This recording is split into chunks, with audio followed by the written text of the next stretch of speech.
The next session will be on salivary gland, and it will be by Dr. Vidhan Roy sir and Dr. Devroto Das. Good afternoon, everybody.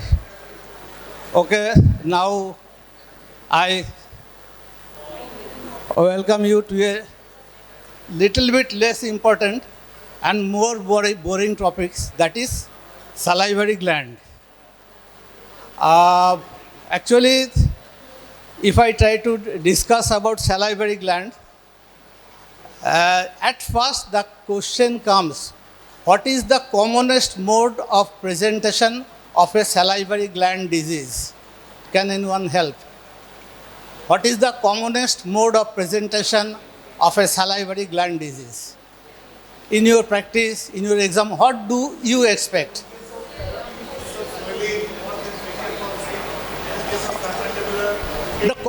There may be so many presentations. What is the most common presentation or scenario you can see in your practice? That is a indolent, painless, solitary mass.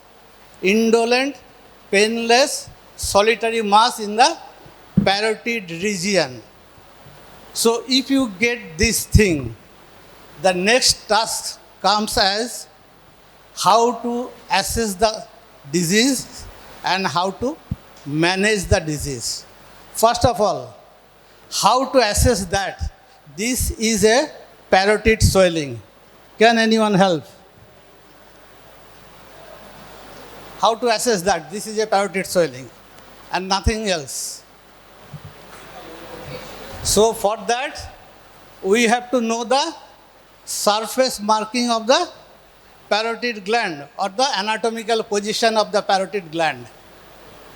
What is the anatomical position of the parotid gland? Very simple. Where it is situated? It is situated, yes? And with in front of lobule and back to the lobule. More or less like that. It is antero-inferior to the external auditory canal. It is antero-inferior to the external auditory canal. It wraps posterior-inferiorly around the ramus of mandible, and there are a little portion of the gland over the sternomastoid at the level of the mastoid tip, and that is known as tail of the parotid. That is known as the tail of the parotid. So this is the exact situation of the parotid gland. So now talking about the parotid gland, what is the name of the duct of the parotid gland? Stensen's duct. We all know about its course. Its course from the anterior border of the parotid gland, it enters into the masticator space. What is the boundary of the masticator space? Examiner may ask you a very simple question. That is a very common term we used to use. What is the boundary of the masticator space? It is the space bounded laterally by the temporalis masseter and pterygoids and medially by the lateral margin of the alveoluses, a plane joining that. The space in between is known as masticator space. The parotid duct runs into the masticator space, then turns medial to the vaccinator and ends at where? Upper second molar teeth. So these are some thing about the parotid swelling. So about considering the position of the swelling, now you are little bit confident that the swelling is a parotid swelling. Then what you will do next? You will take some history, you will examine the case, and you will take help of some investigations. So what is the commonest investigation? And the simplest investigation we will adopt in this case? Ultrasonography. How does it help?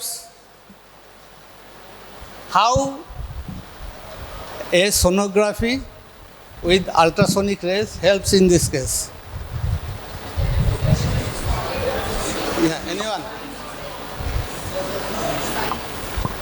Say something. The site of the tumor, whether it is superficial or deep lobe, is involved. And next, Size of the tumor. size, site, and consistency means in radiology it is known as echogenicity. Then a little more about echogenicity: heterogeneous or homogeneous, hyperechogenic or isoechogenic or hypoechogenic. What is the ultrasonographic features of a solid nodule? Is it hyper or hypo? It is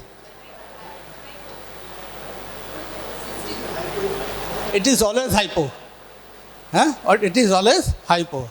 In contrary to the common belief, solid nodules appear as a hypoechogenic mass. Then what is hyperechogenic mass?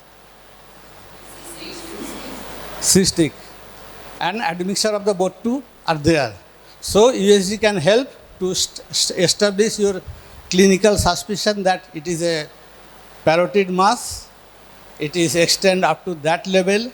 It is well encapsulated or partially encapsulated or unencapsulated. There is some calcification, there is no calcification. It can help like this. Then what will be the next investigation? Very simple. 1, 2, 3 investigation, then the management, and we will finish the chapter. FNABC. So, how FNAC helps here?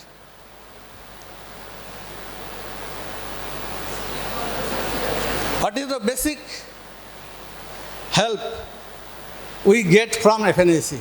It differentiates a benign lesion from a malignant lesion with an 80 to 90% accuracy. So this can help. But what are the limitations of FNAC?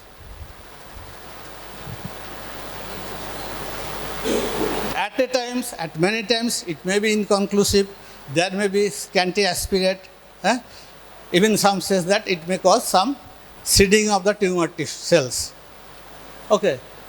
With this thing, so we have got some USG report.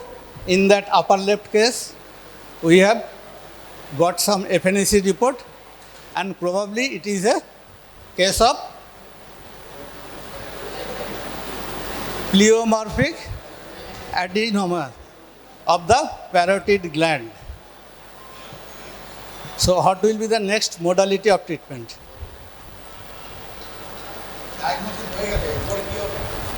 Diagnosis is complete. It is a case of pleomorphic adenoma of the parotid gland. Why we want to treat the case? First of the question. Chance of malignant conversion. In future, it can produce some signs and symptoms, can produce some neurodeficit. So we want to treat the disease. And according to studies, there is level 1 evidence that surgery is the best option in cases of most of the salivary gland tumors. Surgery is the best option. Maybe not always that it is the curative modality. So what kind of surgery we will do here? What is that? What is superficial parotidectomy? Anyone?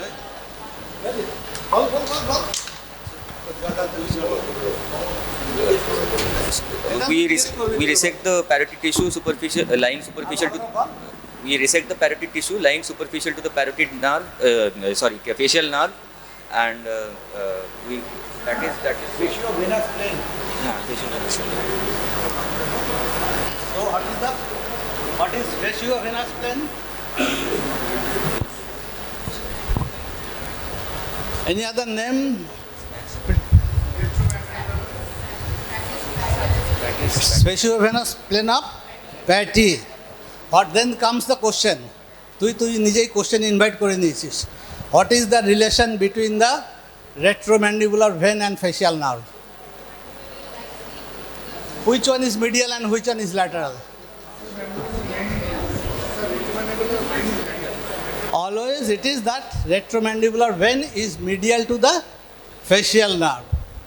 So, the treatment of choice here in this case is surgery, and the name of the surgery is most likely superficial parotirectomy. That is the excision of the gland along with the tumor lateral to the facial nerve following the fascio-venous plane. Okay, so this is superficial parotirectomy. Is there any other modification of superficial parotirectomy? একটু দুই একটা slide দেখিয়ে শেষ করব. Is there any other modification of superficial parotirectomy? Partial. It's not. Yeah, it may be extracapsular dissection. No, enucleation is not advocated. It may be extracapsular dissection. It may be very superficial parotirectomy. It may be very superficial parotirectomy. It may be extracapsular dissection. So this is for the tumors involving the superficial lobe of the parotid gland. But if the tumor is situated in the deep lobe of the parotid gland, what will be the clinical feature and what will be the mode of treatment? What you will see in your examination in a case of tumor of the deep lobe of parotid? তুই তো বাইরে কিছু দেখতেই পাবি না. বল. Sir, on intraocular examination, we will see a same side medial deviation of the lateral oropharyngeal wall corresponding to the enlargement of the deep lobe. Also on palpation of the deep lobe. So anterior facial pillar. Palate, soft palate, and sir, on ballotment also we can palpate the deep lobe of the parotid. Very good. So in that case, what will be the mode of surgery? It is again a pleomorphic adenoma involving the deep lobe of the parotid gland. In that case, what will be the mode of surgery? Total conservative parotirectomy. What is total conservative parotirectomy? Sir, in total conservative parotirectomy, we remove all the tissues of the parotid gland, conserving the facial nerve trunk and all its branches. Conserving the Facial nerve trunk and all its branches. All its branches. This is conservative Total conservative parotirectomy. Then what is total parotirectomy? What is radical resection?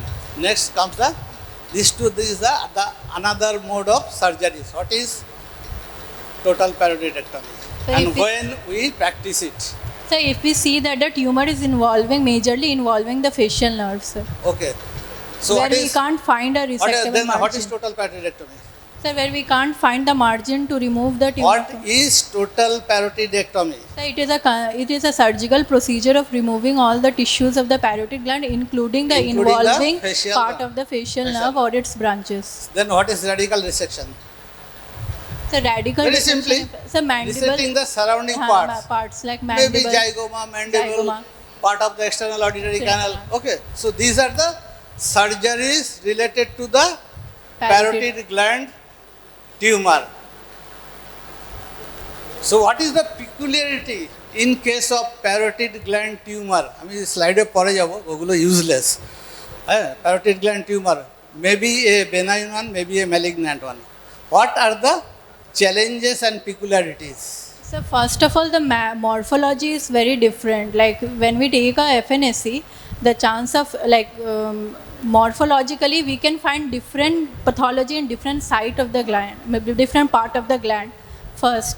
Second, it is very difficult to categorize it as pleomorphic. So it is very difficult to assess preoperatively what will be the Histology of the exact histology, and what will be the ideal mode of limit treatment. of resection in any particular case.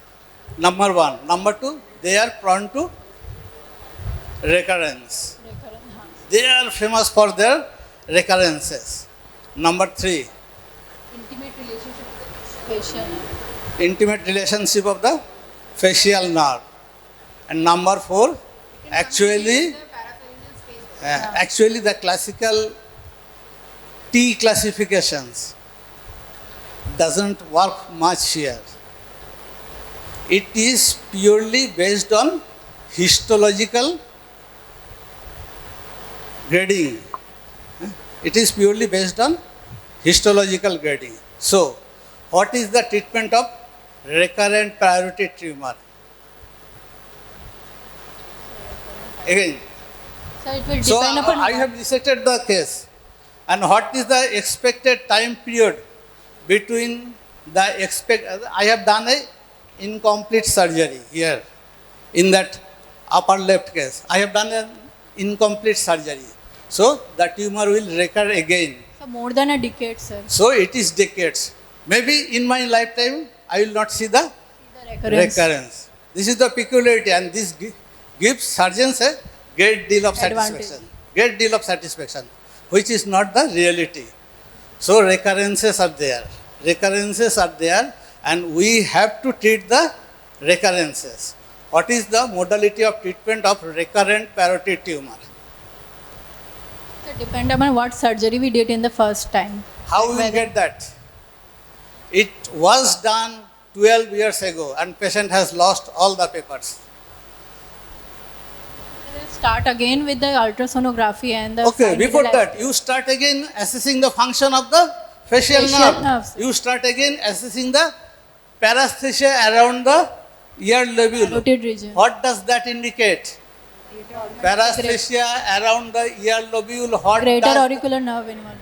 which division of the greater auricular nerve? So the posterior division. So, if it is not there, so posterior division of the greater auricular nerve was intact.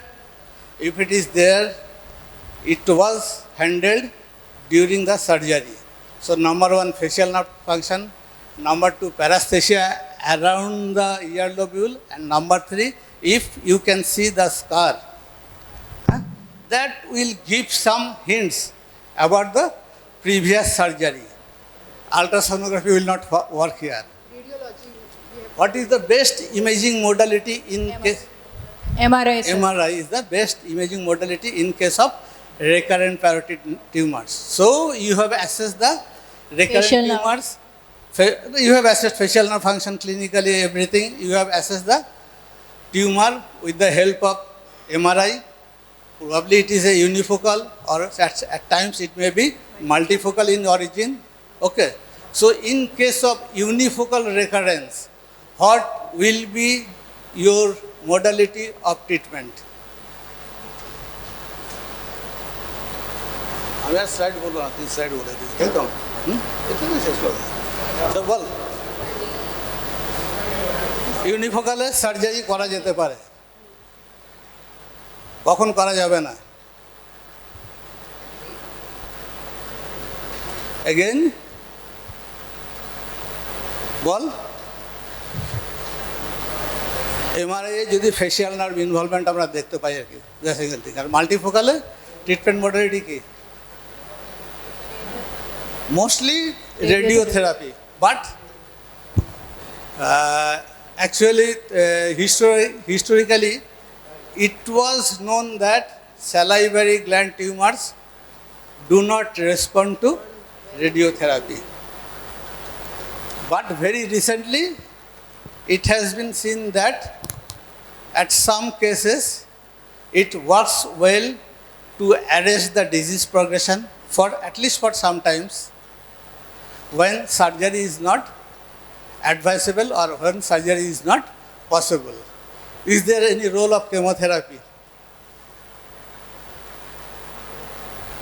Actually, there is no such role. There is only malignant lesion, that is adenoid cystic carcinoma, where 5-fluorouracil can works a little bit. Otherwise, chemotherapy doesn't work in cases of parotid tumors. So this is about a case of pleomorphic adenoma.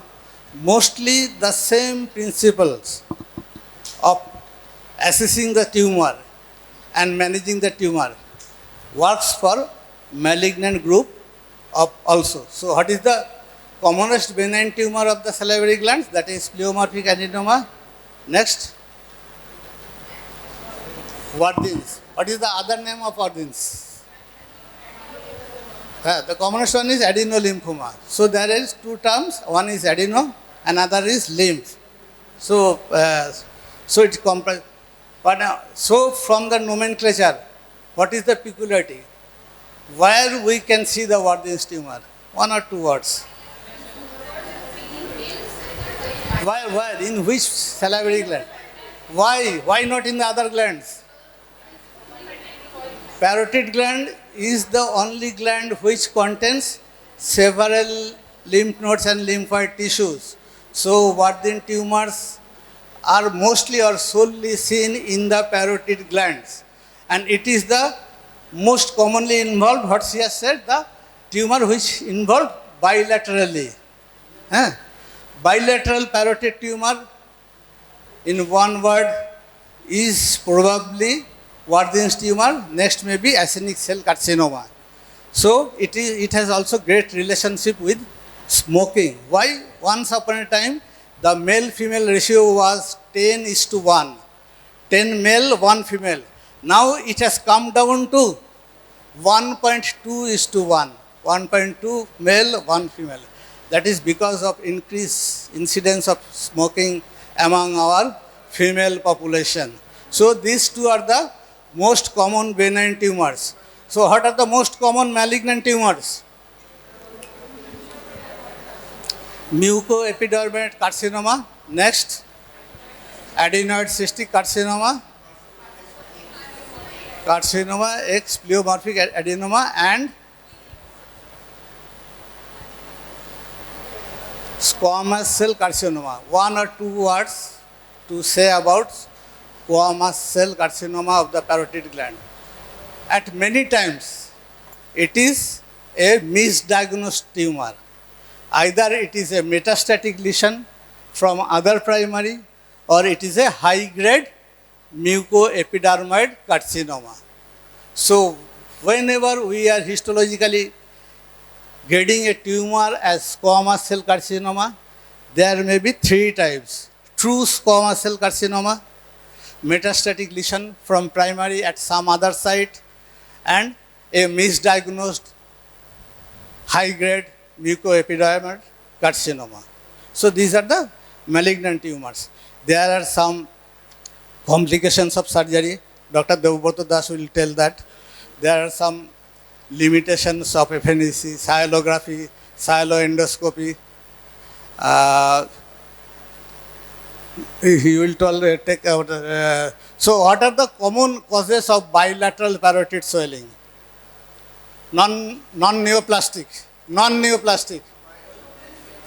Viral parotitis may be bacterial parotitis. And parotitis as a part of other systemic diseases. What are those?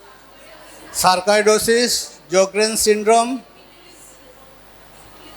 Mikulicz disease, cat scratch disease, tuberculosis. Then how to diagnose a case of sarcoidosis of the parotid gland? One or two words. Clinical suspicion is there. Then you need the help of some laboratory test. What are those? SSA and SSB. What are those? SSA, autoantibody against these two antigens. These are some antigens. So we don't search SSA or SSB. We Rho and La. Rho and La. Okay. So what are the other lab tests for sarcoidosis? AC will be increased or decreased? Increased. And what else? Serum calcium also will be increased. So these are the lab parameters of sarcoidosis. Then what are the lab tests for Sjogren's disease? Lip biopsy. At least how many glands should be there in your biopsy specimen to be confirmed, and what is the commonest histological picture in that lip biopsy? At least 5 minor salivary glands should be present in your biopsy from the lower lip, and that biopsy should show lymphocytic destruction of the minor salivary glands. So this is Sjogren's disease. Is open biopsy is indicated in case of salivary gland tumors? Why? Fistula and seeding. Fistula and seeding. Still, at sometimes we need that. No, I will not talk much. Dr. Devarto Das will discuss the remaining things. There are lots to discuss. Important points in paroidectomy, except one that you will be very, you can be or you may be very frequently asked in examination. That is the steps of the superficial paroidectomy. Ekdom last bench corner. What is the type of, okay, Ashok, আমি পর পর আসছি। বস তুই বস, সামনে front ball. What is the type of incision? কি নাম এই incisionটার? It's a modified Blair's incision. The incision starts from the preauricular region, then it comes down and go back to the behind the ear. Behind, not to the not to the tip of the mastoid, because that area is having a very little blood supply and which may cause tip necrosis or skin flap necrosis, and then the incision will gradually curves down to the neck. Next person, ball. Then how will you raise the flap? Next step is the elevation of the flap. তাহলে আমি কোন লেয়ারে ফ্ল্যাপটা তুলবো? What should be the flap elevation of your level of elevation of the flap? Ball. Smash layer. Yes, it's the smash layer. So from where you will start elevating the flap? করেছিস তো paroidectomy করেছিস, অ্যাসিস্টও করেছিস। তাহলে আমরা প্রিঅরিকুলার reason থেকে flap এলিভেশনটা শুরু করব নাকি নেক রিজন থেকে? From where we will start? We'll start from the neck region, because in the neck we are having the platysma. So we'll go below the level of the platysma in the subplatysmal plane and follow the same thickness in the facial part. তাই তো? So what is the importance? আমি যেই thick flapটা harvest করছি, next one. What is the importance of harvesting a thick flap? কি জন্য? To prevent post-operative necrosis of the skin. You can say, and the important one that examiner wants to hear from you. Any complaint like fistula or something. So it will avoid the development of the Frey syndrome. I'm not going to the detail of the Frey syndrome. সবাই জানিস কি করে হয়, এটা জিজ্ঞেস করবে, how to prevent that. Next. তাহলে আমি ফ্ল্যাপ তুলে ফেলেছি। Now the landmarks for the identification of the facial nerve. What are the landmarks? There are actually 5 landmarks. First is tragal pointer, which is the cartilage in the inferior part of the tragus, which points towards the facial nerve. It lies around 1 centimeter inferior to Inferior it. and medial. Inferior medial to it. The next landmark? Then is stylomastoid, Foramen, stylomastoid. Foramen, Okay. and another is Now আমি যখন operation করছি, when I am doing the surgery, the first landmark is tragal pointer. Tragal Agreed. The next landmark you will search for. এই দেখ সামনে বলছে। So tympanomastoid suture is the most consistent landmark. বস তুই বস। So Tympanomastoid suture is the most consistent stylomastoid, landmark. what the structure you will identify during surgery? Forget about the theory. What the structure you will next identify in surgery is the posterior belly of the digastric. belly gastric. So the tragal pointer and the posterior belly of digastric. By this process, you may identify the tympanomastoid suture as well. So these are the 3 landmarks that will guide you to the identify the facial facial nerve nerve. trunk. Next one. So now then the 3 landmarks are in front of your view. Now how will you identify the nerve? So in that corridor, so you have make the corridor like an open book, and now you are going to search the nerve. So how will going to search the nerve? কি করে খুঁজবি নার্ভটাকে? So by lifting small minor amount of tissues with non-tooth forceps and with the dissecting scissors, you will dissect the plane and follow the superior border of the posterior belly of the digastric, and there you can find the nerve trunk. And along the nerve trunk, you will proceed and find the main trunk divisions. Divisions, yes. Temporozygomatic and cervicofacial, Cervicofacial. and around the distribution by seeing the entire branches will dissect off the tumor. So this is what is called superficial paroidectomy. Boss. This I have already told. Acha. So regarding placement of the drain, there are plenty of controversies. I will not go into detail. Arekta question examiner onek shomoy jiggesh koren to prevent the development of the Frei's syndrome. What additional you can do? Bol. Ar keu kichu bolbi? Tui bol. How to bol? How to avoid the Frei's syndrome? অনেক সময় বলে স্টার্নোম্যাস্টয়েডের যে আপার portion সেটাকেও যদি আমি rotate করে দিই, that will add an additional thickness to the flap and that will again reduce the chances of the development of the Frei's syndrome. Boss, তাহলে this is about the superficial paroidectomy. Total, I am not going into the, these are the complications that you all know. I am not going into the details, just few. So this is the, আচ্ছা তার পরের জন বল, এটা কি? What complication is this? What is there? The patient is already have underwent superficial paroidectomy. What complication is this? Sir, marginal mandibular injury. Bosh. This one? Acha, back to. How will you manage marginal mandibular nerve weakness? Sir, basically, paresthesia of the marginal mandibular is very common. Yes. If there is true transaction, there is very little to be done. If there is paresthesia, it usually will. Yes, usually it resolves. Jodi resolve korlo na tahole? Resolve korlo na. Is there any surgical maneuver that can? Yes, static and DLI resection, depressor labii inferioris resection is another modality. Theoretical. So this complication is ball porer jon ball. What is this complications after superficial paroidectomy? Salivary gland fistula formation. Yes, it's the salivary fistula formation. This is again, how will you manage the case? কি করে manage করবি? Salivary fistula কি করে manage করবি? করেছিস তো? এটা তো বোটুলিনাম টক্সিন ইনজেকশন। বটক্স, আমি জানি না বটক্স কাজ করে কিনা। বটক্স তো আমরা হসপিটালে পাই না, আমরা কি করি? Anyone. Ball, okay, Mike. Ball, yes, pressure bandage, regular dressing, and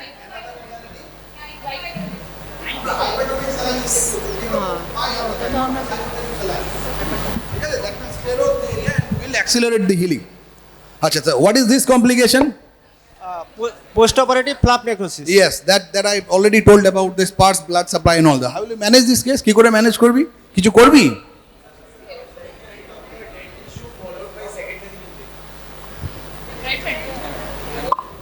Debridement of the dead tissue followed by healing by secondary intention. Very good. What is this one? What is the test name called? Minus. All know. How will you manage the case? Frei's syndrome? Again Botox. Okay. Wiping with handkerchief. So, what is this one?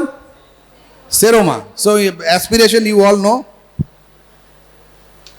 This is again another, you can be asked in examination. Sometimes in malignant tumors, you may need to sacrifice selective branches. Here the lower division has been sacrificed and the patient ultimately did well. This is a case of mucoepidermoid CA. এবার আমি আমার টপিকে চলে যাই into the submandibular gland lesions. বিধান sir তো এর আগে অলরেডি বলে দিয়েছে how the clinical presentation. So it's a presentation in the submandibular triangle. তাই তো? So submandibular triangular boundary, next one. চল বল, what is the boundary of the submandibular triangle? So it is anteriorly bound by the anterior belly of digastric, posteriorly bound by the posterior belly of digastric, superiorly and laterally it has the lower border of mandible and the floor is formed by the stylohyoid muscle. ঠিক আছে। Mylohyoid muscle. Sorry. What muscle? Mylohyoid muscle. Yes. And myloid and hyoglossus. Hyoglossus. Yes. So straight away into the যেগুলো জিজ্ঞেস করে পরীক্ষায়. So আমরা submandibular gland lesions যেগুলো পাই আমরা usually sialoadenitis and sialolithiasis নিয়ে আমরা পেশেন্টগুলোকে প্রেজেন্ট করতে দেখি and with a submandibular swelling as well আমরা কিছু neoplastic lesionও এনকাউন্টার করি. Most common neoplastic lesion? Cystic CA. Most common neoplastic lesion is the pleomorphic adenoma. Again, like that of parotid. And the malignant one is? Adenoid cystic. Yes, it's adenoid cystic. তাহলে অ্যানাটমিতে আমি আর ডিটেলে যাচ্ছি না. পরের জন how the as like that of parotid gland, as it is divided into superficial and deep lobe, is there any division in the submandibular gland and how it is being divided? Similar way, like in the parotid, it is divided by with the faciovenous plane of Patty. So here it is divided by সামনের জন বলে দিয়েছে, by the mylohyoid muscle, পরের জন, into superficial and deep part. The name of the duct is, how it codes to একটু বলে দে কেউ, Watson duct, কোথায় drain করে বল? It's in the floor of the mouth. আর এই ডাক্টের সাথে আর কোন গ্ল্যান্ডের ওপেনিং ড্রেন করে? Which another glands opens into the same duct? It is a sublingual gland. পরের জনকে মাইক্রোফোন দিয়ে দে। তাহলে বিধান স্যার এই টপিকটা অলরেডি ইলাবোরেট করে দিয়েছেন, হ্যাঁ। So after having the case will go for the detailed history, clinical examination and investigations. হিস্ট্রিতে these are the points in which will ask the questions. I am not going into the detail. I expect all of you know history of the swellings, whether there is trismus, pain, variation with meals. যদি আমরা সাইলোলিথিয়াসিস deal করি তাহলে there will be relation with the meal, তাই না? খাওয়ার সময় পেশেন্টের ওখানে একটা swelling appear করবে, তারপরে সেটা that will reduce after taking food. Dry mouth and dry eyes points you to the systemic variety of the disease, Sjogren's and all that. Recent exposure to the sick contacts, that is again the viral one. Radiation history and current medications. Which are the medications that cause dry mouth? জিজ্ঞেস করতে পারে। Medications that cause dryness of mouth. Anticholinergic medications. বলে দিয়েছে তো, আচ্ছা তোর turn. How will you examine a submandibular gland? Ball. Next chart can't you? Ball. Submandibular, how will you palpate submandibular gland? Sir, Gross তিনটে examination. একটা submandibular SOL নিয়ে একটা patient এসছে, what are the examination you will perform clinically? I will palpate the neck from behind. Palpation of the neck for the neck nodes and the submandibular gland as well. Palpation এর যা যা criteria আছে সেগুলো তো আমি দেখলাম। Then what is bimanual palpation? Sir, for submandibular duct palpation, I can go for the bimanual palpation and may feel for the submandibular duct stones. Very good. As well as for the gland as well. ঠিক আছে, বস।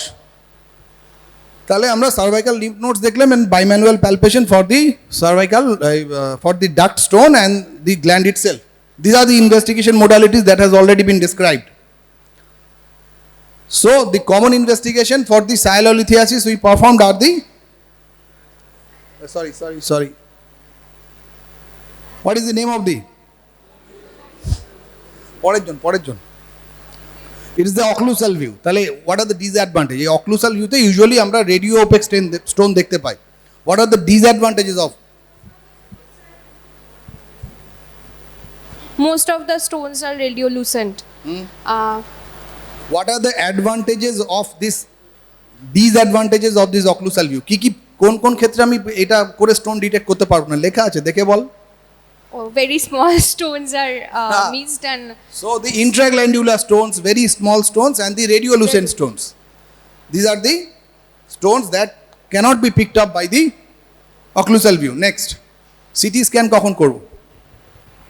When the patient does have any complaints and we could not see any stones on X-ray, we go for a CT scan. CT scan we can perform for any of the disorders. Inflammatory disorder, neoplastic disorders, we can do CT scan. Offers the benefit of detecting smaller stones and as well as it will give an overall idea of the surrounding tissue texture and intensity and all that. But the commonly performed test that was already been told is the ultrasound. The detail, I am not going into the detail of the ultrasound that has already been described. Sialography theoretical importance, not practiced. কিন্তু পরীক্ষায় আসতে পারে, আমি ওই জন্য mention করে রেখেছি। These are the disadvantages, not widely practiced. Radionuclide study একবার কোয়েশ্চেন এসেছিল দেখলাম, আমি তাই জাস্ট মেনশন করে রেখেছি। This can also come as a question. Next কাজ ছিল সাইলোএন্ডোস্কোপি। রিসেন্ট অ্যাডভান্সেস আসবে, ওই একদম কর্নার বল, ডরথি বল সাইলোএন্ডোস্কোপি কখন করব? What are the information? What are the for intraductal stone? We can do sialoendoscopy and we can also remove the small stones by extra. কত দূর অবধি? What are the maximum size of the stones that can be removed by sialoendoscopy? 0.5 millimeter. 5 millimeter, 2 to 5 millimeter, 2 to 5 millimeter. 5 millimeter উপরে stone retrieve করা যায়। This can come in your recent paper as well. Surgical procedure, Sushmita. Jump করে গেলাম, অনেক ওটি করেছিস, বল। Sir, sir, should I describe Incision, the procedure? So incision is given 2 finger breadth below. Incision is not given, incision is made. 2 finger breadth below the mandible. What is the utility of this 2 finger? To avoid injury to the marginal mandibular nerve. After that, we will raise the skin flaps. In order to avoid injury to the marginal mandibular, we can incise the capsule of the submandibular gland so as to preserve the marginal mandibular nerve with the upper flap. Then we have to go towards the dissection, after which we will identify the facial vessels and we will ligate them at 2 points, one at posterior inferiorly and another. Prior jumping into the facial vessels in the lower part, you elevate the flap and then you elevate the flap. Yes, and then you don't want to see the marginal mandibular. You are assuming that the flap will, the nerve will protect. The vessels will. But ligating the vessels, the nerve will reflect it upwards. Very good. Then we will go towards the lower pole of the gland. Yes. We will reflect it and see the central tendon of the. Yes. So next landmark is the digastric. We will try to identify the digastric. So after identifying the posterior belly of digastric, you will going to identify which structure. Marginal mandibular হয়ে গেছে উপরে, ও বলছে যে আমি marginal ম্যান্ডিবুলারটা দেখবো না, আমি assume করে নেব যে ফেশিয়াল ভেসেলসগুলোকে লাইগেট করলে that will reflect it upwards. This is another method. The other method is to direct identify the marginal mandibular from the angle of the mandible. That is another technique. এই টেকনিকটাই follow করি, তাহলে আমি marginal mandibular উপরে ছেড়ে এসেছি, flap তুলে নিয়েছি, we have elevated the flap. Now we are on the digastric. So in relation to the posterior belly of the digastric, what is the important structure that you will identify and protect? Hypoglossal you can say. তারপরে examiner যেটা শুনতে, hypoglossal with venicomitans is also lie in relation with the hyoglossus muscle as well. Digastricের রিলেশনে ওটা as such আসে না। তারপরে আরে the artery, the facial artery. So it comes in relation to the posterior belly of the digastric. So you can ligate the facial artery. Other way you can also preserve the facial artery. দুটো রকম ভাবেই করা যায়। Next, তাহলে facial artery ligate করে দিলাম। Next, ligation of the facial artery হয়ে গেল, then I will divide the attachments of the. We can divide the facial vessels and lift it upwards so that আরেকটা মাসল থেকে separate করতে হবে তো, mylohyoid থেকে। Yes, you have to separate the gland from the mylohyoid muscles, from the posterior fibers of the mylohyoid, so that after retracting the mylohyoid you can see the lingual nerve above and hypoglossal nerve below. We'll divide the upper attachments, keeping taking care of the marginal mandibular, not to use the monopolars too much, and then identify the duct, try to palpate the duct in cases of pyelolithiasis, and will ligate as well as monopolarize the duct and remove the gland. So this is about the surgery. পরের জনকে, what are the complications? এটা কি লিখে দেওয়া আছে। So the complications are again the nerves, the vital structures you are encountered that may be damaged. That is hypoglossal nerve, marginal mandibular nerve, scar may also follow. These are the, in a nutshell, complications. এইটুকুই থাক, best of luck. এই বেঞ্চটা ছাড়া হয়ে গেল তোদের পরে স্পিকারের জন্য। ঠিক আছে, থ্যাংক ইউ।